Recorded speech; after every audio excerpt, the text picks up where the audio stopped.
Hello, everyone, and welcome to the Franchise Show. I hope you're all doing well. This is the show, and I'm going to do it where we get under the hat of all things franchising.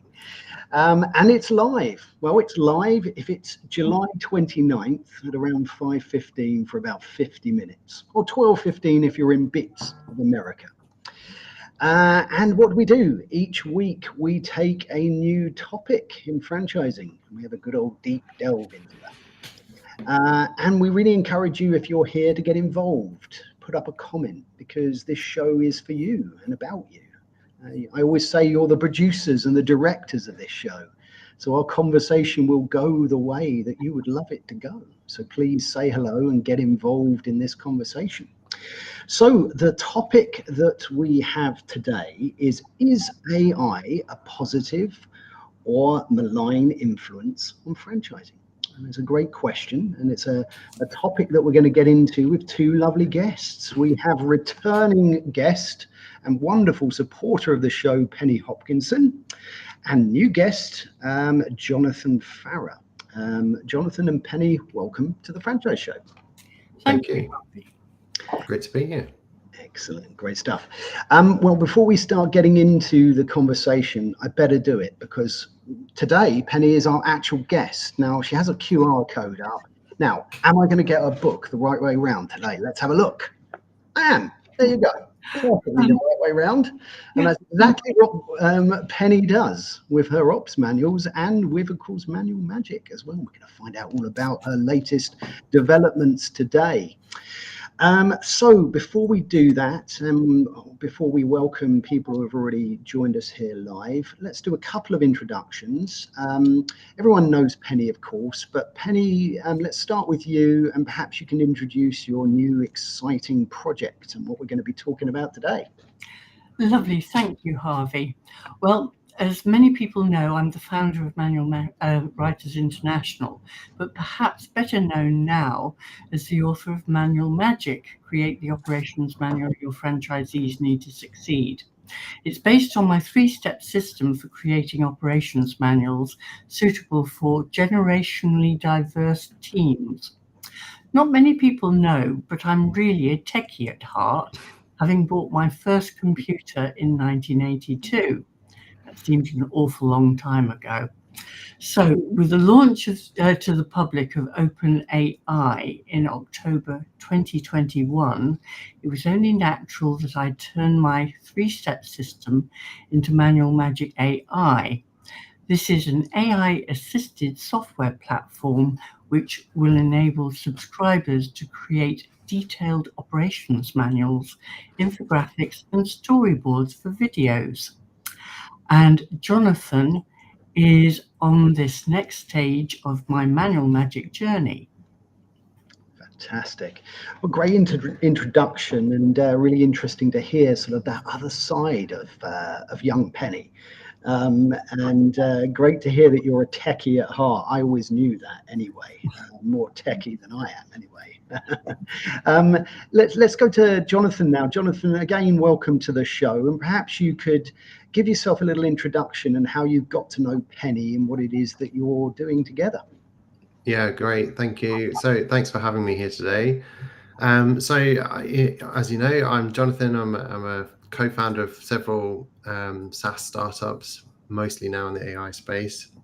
I've been writing code since the 80s. My first piece of software was on the ZX Spectrum. Which, some will remember that, some won't. So it's always been an absolute passion of mine. I did it at university and then went straight into software development in my first job, and haven't stopped since.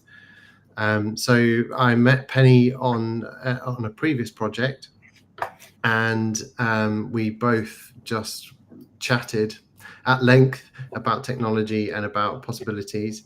And so we've decided to collaborate on this project together. Super excited about where Penny's taking it. Lots of really great ideas in there. I think it's really going to be transformational for business. Fantastic. Brilliant introduction there, Jonathan. And I audibly got excited when you said the ZX Spectrum. It took me back to being a child. Happy Right there and memories. then. It was like, oh, I remember it. I remember it. I attempted to write code myself on that. I think I got a small stick man to walk along. And that's about as far as I got. It took me, I seem to remember, weeks and weeks and weeks, and you get one little dash or dot wrong and it didn't work. So I admire anybody and everybody who can do this. So fantastic stuff. Brilliant. Well, look, before we get into today's topic, let's say hello to some people who have joined us here live. First of all, we've got the lovely Natalia Sports. Natalia is a former guest and our resident legal beagle. And she's put, hello all, looking forward to this discussion. Well, we're looking forward to this discussion as well.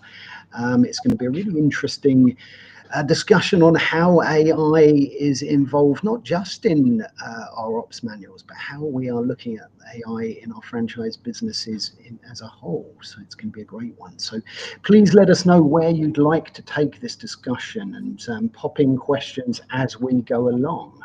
But let's welcome also Mara. Mara is from Italy, a great friend and franchise expert, and she's put hello there. Well, hello to you as well, Mara. Looking forward to hearing your thoughts on whether AI is a positive or a negative in our industry, and I think we're going to get all sorts of different opinions on this. We have Nadine here, and she's put, hi everyone. Well, it's great to have you back, a regular attendee of the franchise show. Lovely to have you with us as always, Nadine. We have somebody new. We've got Eleanor B, and she's put, hi all, with a lovely smiley face. Well, hello to you. Great to have you here, and looking forward to hearing your thoughts on our conversation as we go through today. Who else have we got? We have got the lovely Tim Morris with us. Let me see if I can get his comment to come up. There it is. Great to have you with us, Tim. Tim's put, evening, everyone. Great to be here as usual. Seriously looking forward to tonight's conversation. It affects us all. It certainly does. And Tim is, of course, one of our lovely supporters and is with The Bridge with the lovely Nikki. So please reach out to Tim if you're looking for some support for your franchisees. We have the lovely Simon Wise with us. He's put, hello, franchise friends. Well, hello to you, Simon. I know you're going to have an opinion or two about AI and how we're using it. And Simon and I have definitely got experiences ourselves of using AI and how we can use that well, and how not to use it well. And we have a LinkedIn user here. Hi from the Netherlands. I believe that's Lois. So it's great to have you with us, and looking forward to hearing your thoughts. And oh, look, there we go. We have Joe coming in straight away with a great statement. So we're going to get back into that in a minute. But first of all, Joe, it's always fantastic to have you with us. Joe is a seasoned franchising expert over there in the good old US of A. And he's put, AI is neither positive or a negative, since it all turns on how people use it. Well, I agree with that one. And let's see what our guests make of that. But before we do that, and we are going to come back to that comment actually, let's have a little opening about AI, and let's start with Penny on this. So, what's made you want to go down this direction of AI? Why is this the sort of the next logical step for you? I think for me, it's all about working smarter, not harder. That old phrase that we've used time and time again, but now it's AI can absolutely revolutionize the way that you do things and make things easier, swifter, and providing you have the knowledge about what you're writing about or creating, then it is a positive influence. And I think also, we hear a lot about prompt engineering, but it is absolutely crucial to create your prompts in such a way that you get the output that not only you expect, but is sufficiently accurate for you to form an opinion and use it ethically and make sure it doesn't hallucinate. Yeah, I mean, you've made some really, really interesting points. I mean, the questions you ask AI, first of all, and how you frame that question is really important. And of course, Penny, you make an even more valid point about the fact that the information you're asking it to pull data from has to be robust. And when we're talking about an ops manual, it's a great example. If you can keep the AI within the confines of something that you have taken care to write, then it's never going to pull data from something that isn't appropriate. Sorry, go on, Penny. Yeah, we have one way of making sure that this is correct, because we use the intellectual property of the subscriber. So in this particular case, it will be the franchisor. So we start from an ethical base and an informed base. And it's not like using the templates of old, where one size didn't fit anybody really. And we battled against people who templated manuals.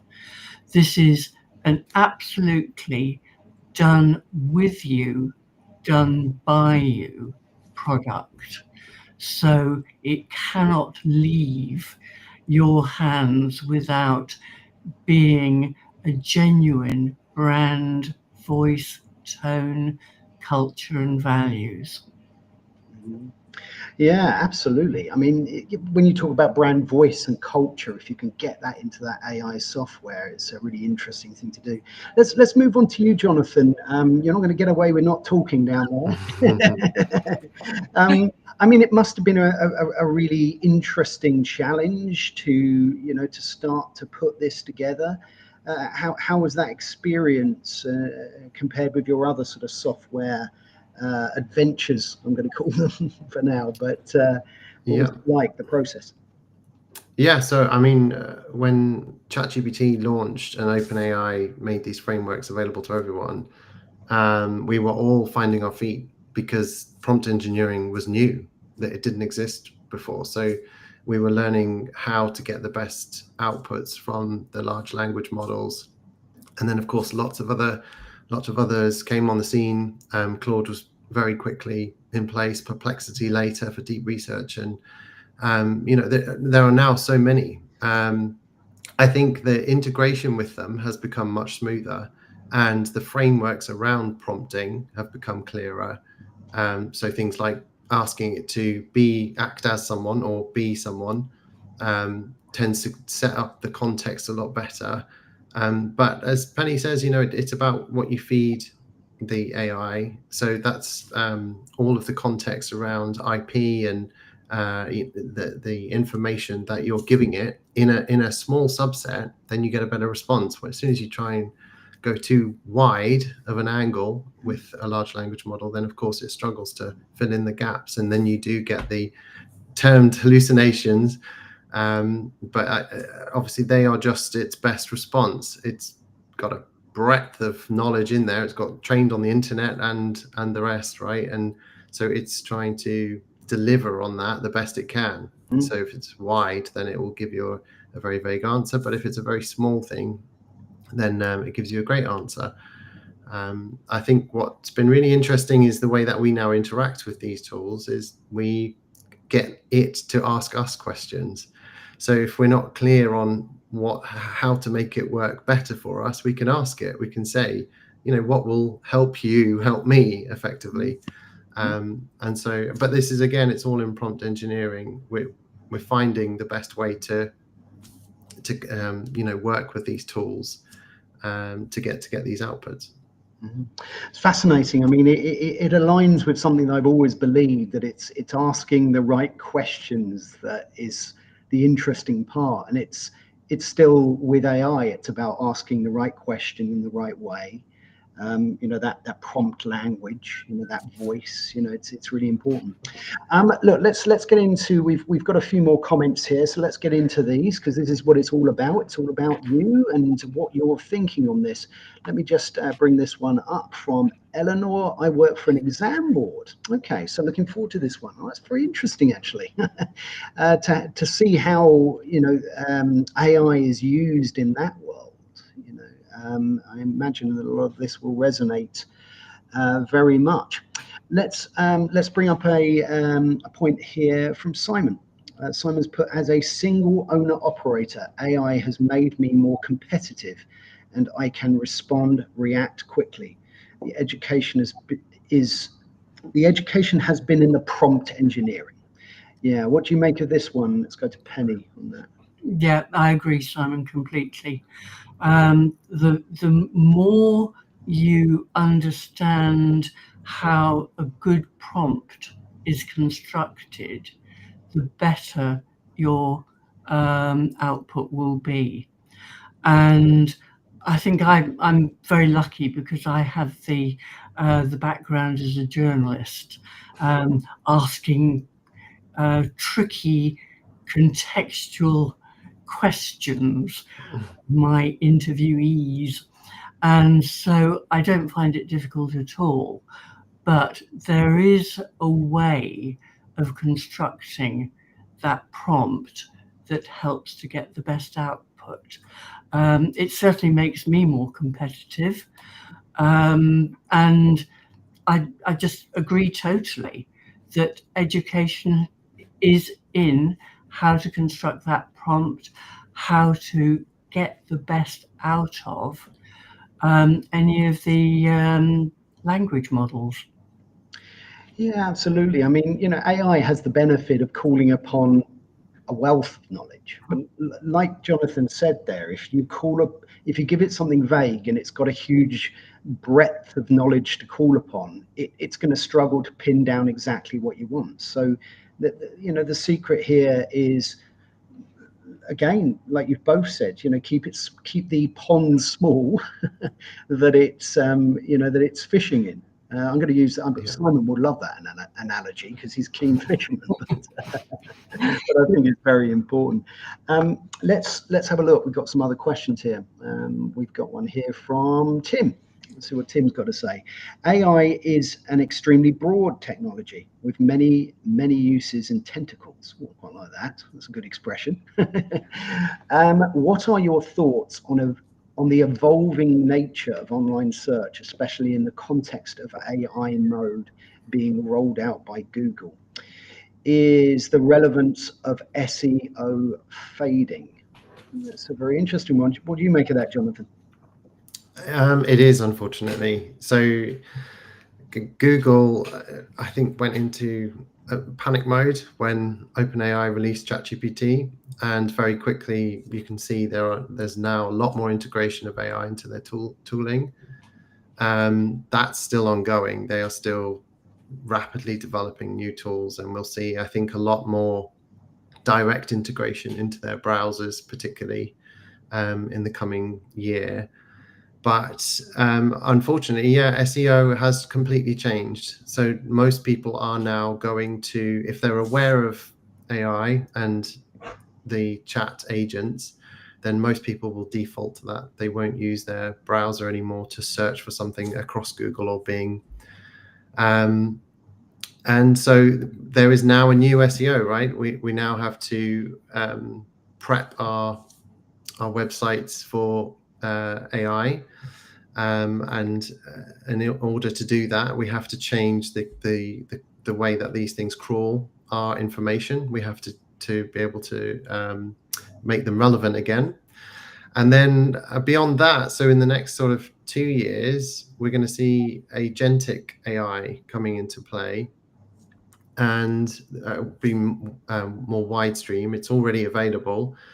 But that will then change the game again, because actually a lot of what's being done will be AI to AI. So it will be a bot which is talking to another bot, not necessarily a website anymore, but it will be having conversations across. So, you know, that's SEO will transform again, because then it's about how those things interact to get the best information.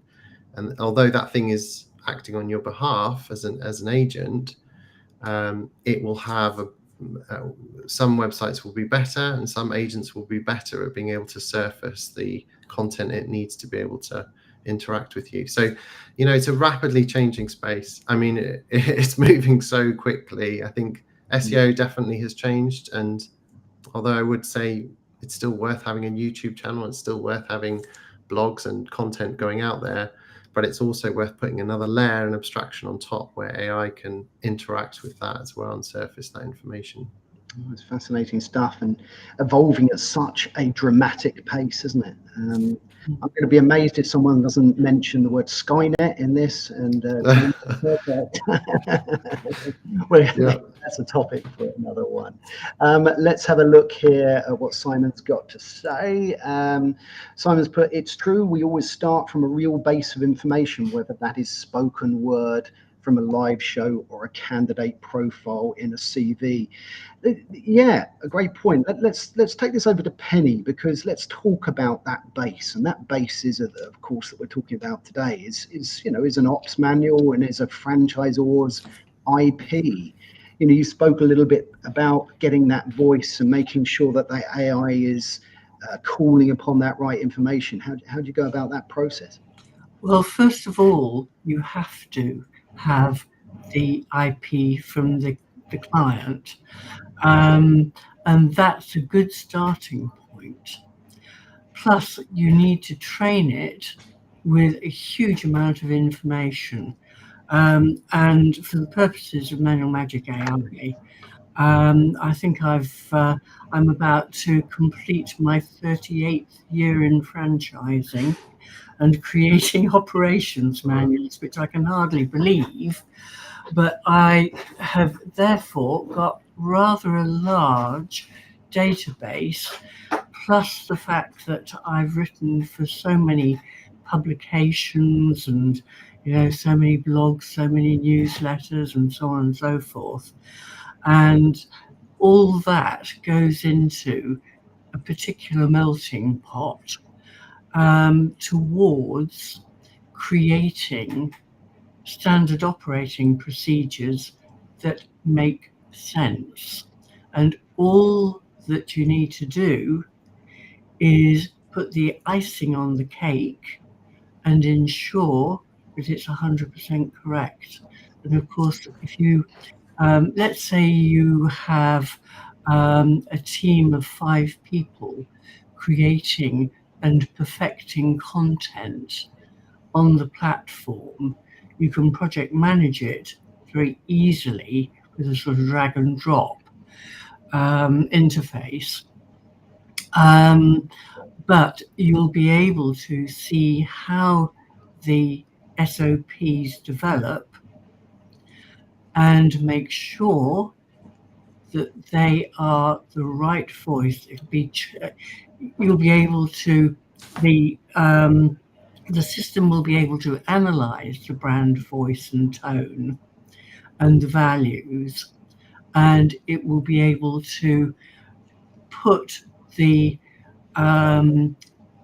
let's say, the difference, the USP on the manual, instead of not being able to distinguish one hairdresser from another or one fast food offer from another. Yeah, I think that's really interesting. I know when we've spoken before as well, you've mentioned a case where you've asked the platform for some challenges. It's provided some challenges that the franchisor didn't even know that were there, offered a solution in the brand voice. That's then looked at by the brand, reintroduced into the SOPs. So it allows this knowledge sharing, it allows the platform to continuously evolve, doesn't it? Yes, it does. And what we're introducing is infographics, so that you can see visually what the representation of the SOPs, and let's say it's a timeline, will be. Plus, we've got the storyboard if the franchisor wants to go into short video snippets, so that they can be turned into a streamlined procedure, turned into a QR code, put it on the place. Let's say it's the barista making a coffee. It can be put on the side of the machine. Oh, I can't quite understand. I can't remember how exactly I must make X, Y, or Z coffee. Let's say it's an iced coffee with marshmallows and all sorts of things, what order it goes in. So quickly capture it with your smartphone and just go at the pace you need. Absolutely. It puts that knowledge right at the place that it needs to be. At the fingertips, instant. No searching, no going through a portal, no having to spend time, because young people, they just don't have the patience to do it, unfortunately. It's not like us. We would happily read loads and loads of information, lots of text heavy stuff, but they don't these days. Anybody under 14, it's YouTube.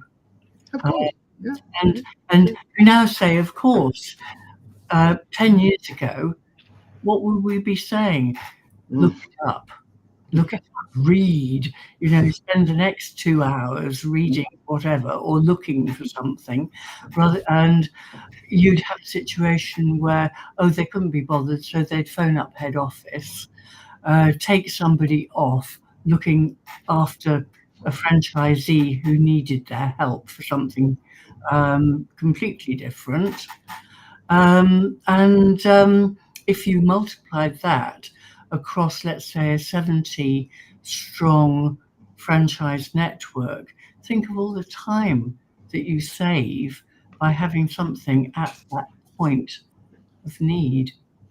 Absolutely. Oh yeah, 100%. That's what we have to evolve the way we're doing these things, and it's really interesting as well, because we're getting to a situation where we can get the opinions of franchisees, of team members, of people within the business, and kind of put that into this kind of ever evolving circle where different challenges and opinions go in, that they're put through the software and the platform, and they come out in the brand voice, and then an SOP can be made. So you can really get the opinions of all sorts of different people in traditional senses as well, and put that into this process. Love it. If you have just joined us today, this is the Franchise Show, and today we are talking about AI, and if that is a positive or a negative influence in our industry. And we've got two lovely people that we're talking to about that, and of course our lovely audience. And I want to introduce a few more people who have joined us here live. We've got lots of comments coming up. We've got comments coming up from Tim, from Annie, from Natalia, from Nadine, Eleanor. We've got lots to get through from Mara. But before we get into those, let's welcome a few other people. We have Lisa Feverick with us. Great to have you with us, Lisa. Lisa helps ladies who are going through the menopause in all sorts of different ways with diet and some great things. So she does a fantastic job. Always great to have you with us, Lisa. And oh look, we've got Charles Coldwell with us. Always fantastic to have you with us, Charles. He is coming all the way from Hong Kong. And I think it's probably about 1 a.m. for Charles. So it's absolutely a privilege for you to be here, Charles. Fascinating chap, works for a university there. Always has some great value to add. Great to have you with us. So let's get into these. Let's have a look. Let's take a comment here from Joe. Let's have a look. No, let's go to one from Mara first, because I think they're both about the same thing. Mara's put, AI, is it positive or negative? It depends. The vicious circle of automation, cuts, less creativity, more AI, more cuts. This is what scares me. But if we are talking about an LLM, it is useful. You need to learn the right prompt. It's like learning, how to communicate in a different language. Use your own language. Not easy, but fun. That's really interesting. That goes back to that point, doesn't it, of language and prompts. What do you think, Jonathan, about this debate between AI and automation? Where are the differences between those two things? So we've always seen that automation has disrupted, lots of industry, and so AI is doing that, but faster, I think. And also we're now seeing the shock of it. So it's actually happening. We're seeing huge job cuts and in big companies. But I mean, as a developer myself, I thought, wow, this is coming for all of us. But then it's kind of flipped. So what's really interesting is that organizations have realized that if they empower people with these AI tools, they can 10x their performance. And so actually they're trying to rehire all these fantastic people to do what they were doing, but on a much greater scale. Not in all cases, but that you've seen this kind of rebound effect. And then of course it means for the individual entrepreneur and for small businesses, they are now as powerful as the corporate was a few years ago. So in terms of their what they can put out in marketing effort, what they can do in terms of analyzing and business strategy, they've got so much power and potential at their fingertips that just wasn't possible before. So that means new business, that means lots of new opportunities. And of course, what we've always seen with software is that effectively we're mirroring everything we know about life into software and kind of reproducing and replicating it.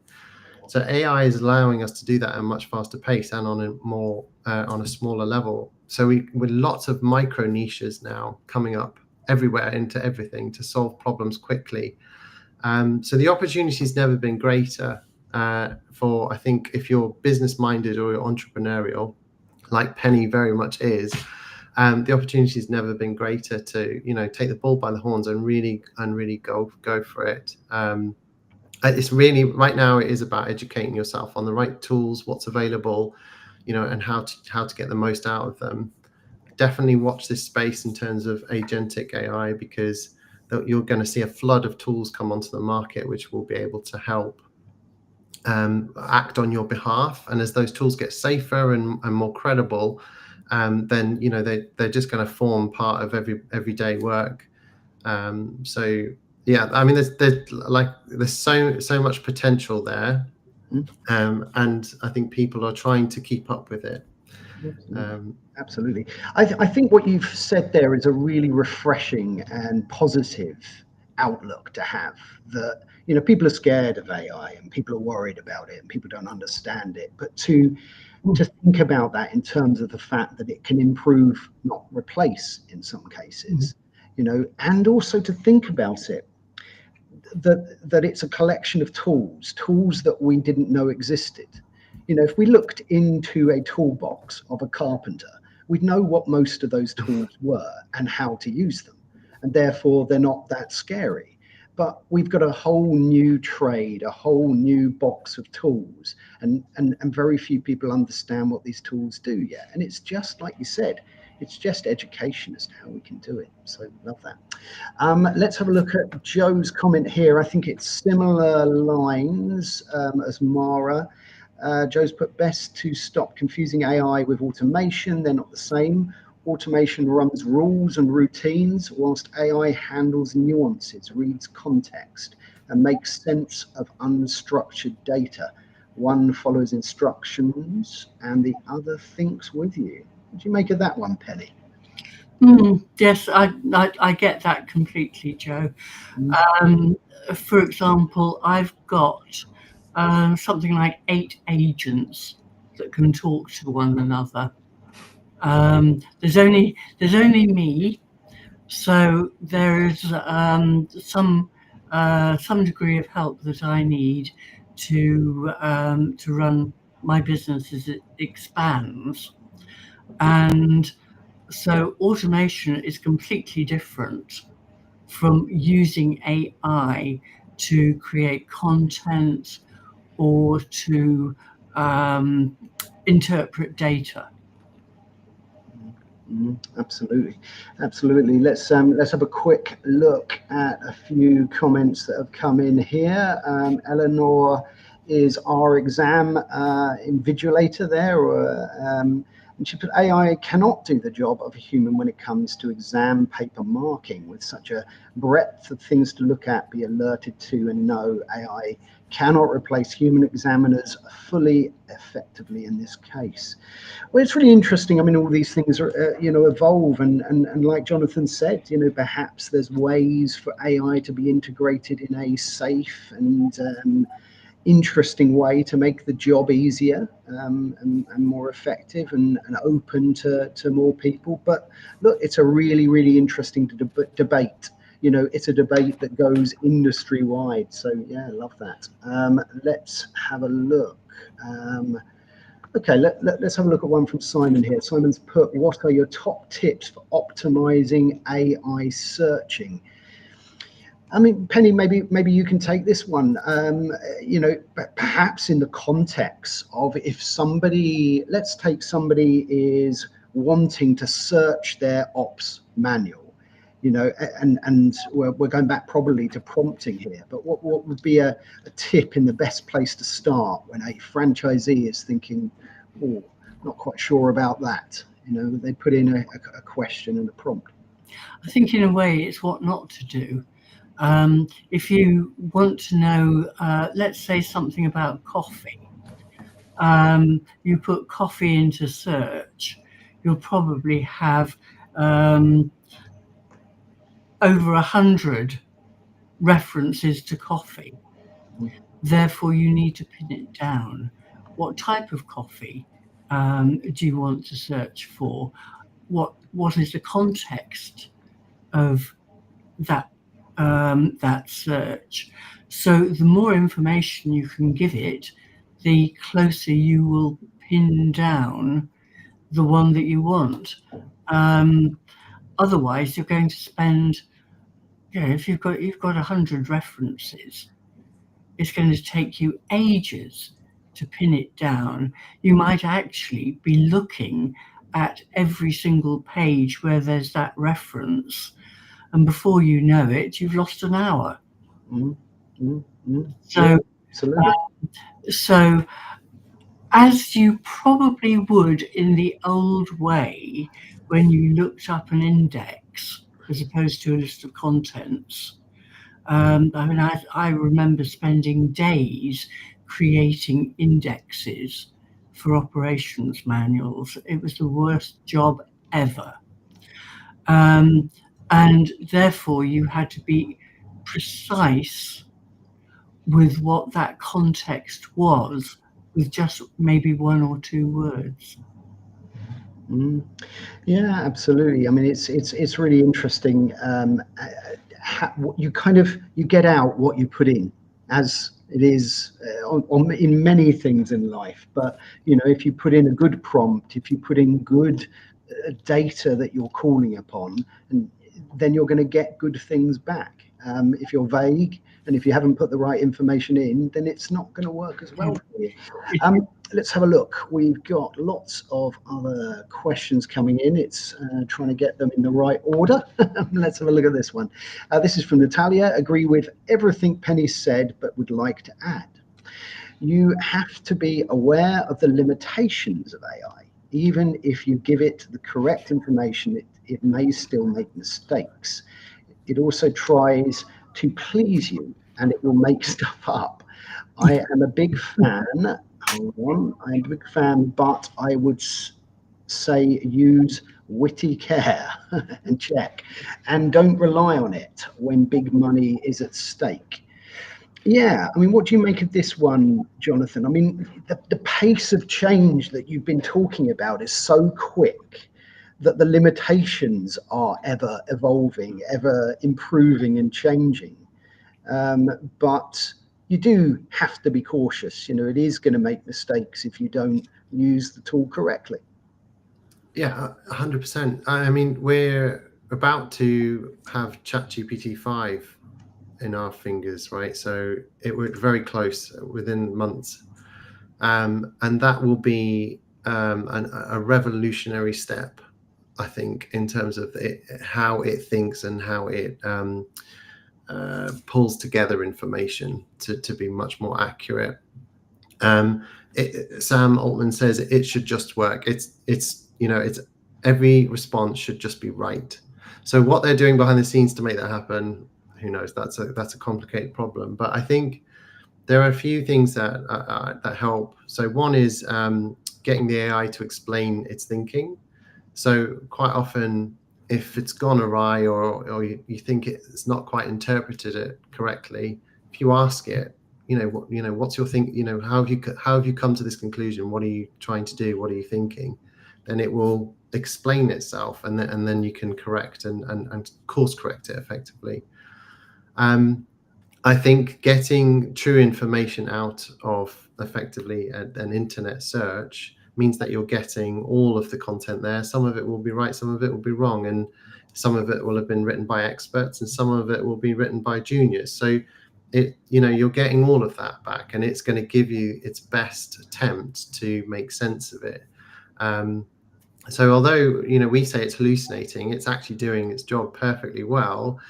That is the statistical probability that that's the correct answer, but it just might be that the source information wasn't great. So I think if you bear that in mind, you're working with a team effectively of different levels of people. Sometimes they're going to get it right, and sometimes they need a bit of help and a bit of a push in the right direction. Then you can quite often get a better response. Yeah, absolutely. Let's have a look at this one from Tim. Great perspective, Jonathan. Thanks. This is going back to when we were talking about SEO. This could mean that paid clicks also become irrelevant. It seems to me franchisors must be working hard right now to protect their franchisees' online presence. I can imagine an AI search find me the best plumber in my area, and it returns only one option, or at best very few. Being on one page won't be the goal anymore. Yeah, it's really interesting, isn't it? As things develop like this, and search engines develop, we have to change and develop with them. We've got lots of questions and only about 3 minutes left. It's been a brilliant conversation, and clearly it engages our wonderful audience. Harvey, why don't you use AI to create a full PDF for all your video? This is what I consider good use of the LLM. Yeah, great idea. See, look, I'll write that one down. Let's have a look at this one. We've got about 4 or 5 more. AI is a tool. It can help us do things, and we can use the time it saves us to do other things, more things, etc. I don't see it as replacing, but we are simply evolving. Yes, absolutely. I feel we're at this point. Penny, what do you make of this one? I mean, that's exactly what you're doing with manuals. It's exactly what you're doing. Absolutely. I'm old enough to remember learning to type on a manual typewriter. Manual typewriter evolved into an electric typewriter. An electric typewriter evolved into a word processor. A word processor is now a wonderful computer with a huge brain. The original one I had one the size of less than a pea, probably a flea's a flea's brain. No denigration to fleas, obviously. Oh no. But now computers are able to do things that we never dreamt of.